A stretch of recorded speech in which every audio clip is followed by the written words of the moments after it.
Hey guys, it's Beaver. So I have fabulous news. This baby, Savannah Childress, the missing 14-year-old out of North Carolina, she's been found. Praise God. But we need to talk because this could have been really bad. This could have been really bad. And I'm going to show you exactly what I'm talking about. Let me just kind of paint a picture of how this all played out. We're going to read some articles, and I'm going to give you a little bit of this guy's history. Alright, here's a little bit of the timeline. The 11th of February, 7 a.m., Savannah was seen at home by her father before he leaves. 8:35, Savannah logs out of her remote learning class. The school notifies Savannah's parents that she didn't show up at the bus stop to pick up her little sister. A neighbor went by their Denton home and called for Savannah, but did not see her or hear from the teenager. 4:20, Savannah's dad goes home, can't find her. Mom calls police to report her. Now, music was playing and her computer was open. It appeared that she had been talking to someone online before the session timed out. No indication of missing clothing, items, backpack, anything. Her parents described her as impulsive. Childress also suffers from depression, anxiety, medication. Anyways, that's not even necessarily what I'm getting at right here. I'm just trying to... The conversation started out friendly, then turned romantic. The communications was unidentified, well, we know now, but the detectives called it explicit, and they used grooming techniques commonly utilized by sexual predators. They looked at her laptop. One of her friends claimed that she was going to Alabama, live in the woods. Listen, I don't, now, that part, her going to live in this, that, and other, well, I'm saying all this to say, there's not exactly a clear, definitive thing saying that she knew she was leaving right then, in my opinion. And I think she would have taken some of her things, personally.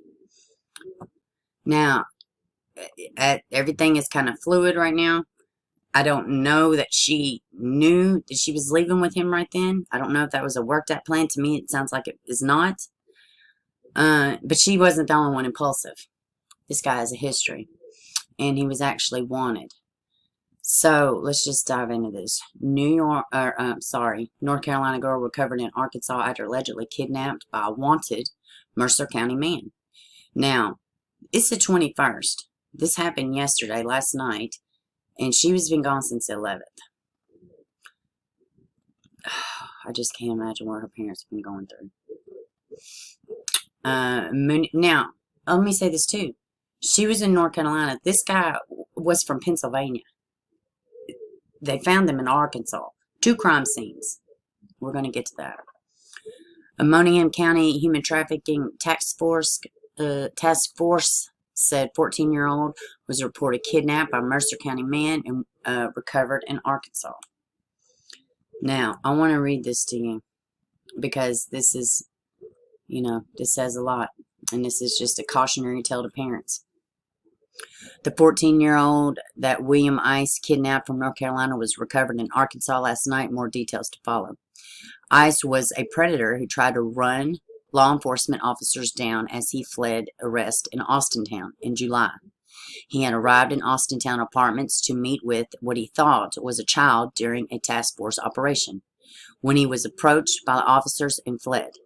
He was arrested and charged in that incident and was free on bond awaiting trial. It was later reported that he had sexually assaulted another child in Pennsylvania the day before he came here. A warrant was recently issued for that assault, and Ice fled to North Carolina, where he abducted another child he had met online. He was later reported that he had oh, wait a minute, I've already read that. It is more important than ever for you to be vigilant and to understand that the internet is a door into your home, your child's lives, that predators can easily walk through. As always, the Moningham Valley Human Trafficking Task Force remains dedicated to protecting our region's children. Now, I told y'all there were 2 crime scenes, and it happened in Arkansas, where they found him. Lone Oak, Arkansas, as a matter of fact. Lone Oak police officers stable and alert after shooting Saturday night, officials say. City officials say Lone Oak police officer injured in shooting was stable and alert as of Saturday night. Lone Oak police officers sustained injuries while making contact with the suspect at McDonald's. The officer has been airlifted to a local hospital for emergency and medical treatment. At this time, he's alert and stable. Arkansas State Police will be taking the lead on the shooting investigation. These are all now. That's all the details they had at the time. So, but what happened is they figured out who had her. They put out an alert for his Durango. I don't know if they're going to show it right here, but I do have a picture of it. In fact, let me just take y'all to that real quick. So they put out this warning for the red Durango and for her and for him. So they locate them at the McDonald's. Police approach. He shoots at the officer. Then he flees. He goes on a dead-end road. Now, this is where he takes his own life, and Savannah runs in the woods. Now, this is really all I know at this point, but I pray that this is a cautionary tale to her, to any other kid that sees this, hears about it.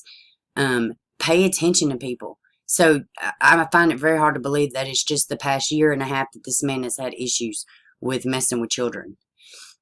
How many other kids has he messed with? How many kids has he went and picked up? Has he been talking to? This guy seemed pretty seasoned. I mean, this is absolutely awful. Praise God that she was found. But if he was willing to take his own life, he would have definitely taken hers. I mean, he would have. There's no question in my mind. So, I mean, this could have been so much worse. I just pray that this is a cautionary tale, and that I pray for her family, for healing. You know, there's a lot of moving parts here, but nonetheless, she has her life. She has her whole life to live. And, you know, kids, just be safe, man. You don't even have the luxury of just making a mistake. You don't. And I know kids that go through a lot. Whatever she was into, whatever she was exposed to, whatever she was engaged in, she's still a 14-year-old kid. So we need to remember that. All right, y'all, that's all I got for this one. Thank God she was safe. And talk to your kids. Talk to your kids. Monitor your kids. It's so vital. So important. Y'all have a good one.